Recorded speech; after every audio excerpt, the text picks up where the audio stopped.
बहरहाल ये है कि दिल अफसरदा हो गया है, कोई सुनने वाला नहीं है, कहने वाला नहीं है, सिर्फ आते हैं, टाइम पास करते हैं, वीडियो बनाते हैं, सोशल एक्सपेरिमेंट दिखाते हैं। क्या समझते सर बात है यहाँ पे चक्कर में और कुछ भी नहीं चल। वाटर बोर्ड सीवरेज क्या कर रही है, जिसका काम है सिर्फ टाइम पास कर रही है। जो वाजिद साहब यहाँ के जो बहुत बड़े वाटर बोर्ड बन के बैठे हैं मगरमच्छ बन के, वो सिर्फ आते हैं, ऐसा लगता है कि बस ज़बरदस्ती का काम हो रहा है, एक टैंकर लेके आ जाते हैं सोशल एक्सपेरिमेंट दिखाने के लिए, आएंगे खाली करेंगे और वही गटर हमारे वाले में यूज़ करते हैं भाई, लेके कोई नहीं जाता। सीवरेज का कोई निज़ाम नहीं है, वाटर बोर्ड को छोड़ दो, डीएमसी केएमसी कोई काम नहीं करती।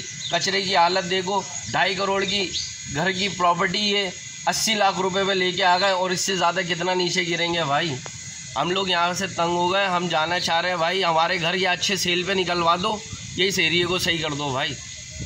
तंग हो गए, तंग अपनी ज़िंदगी के अंदर आप भी तंग हो गए भाई, मगर हमारे पे वो गुस्सा नहीं उतारो, ठीक है भाई। जज़ाक।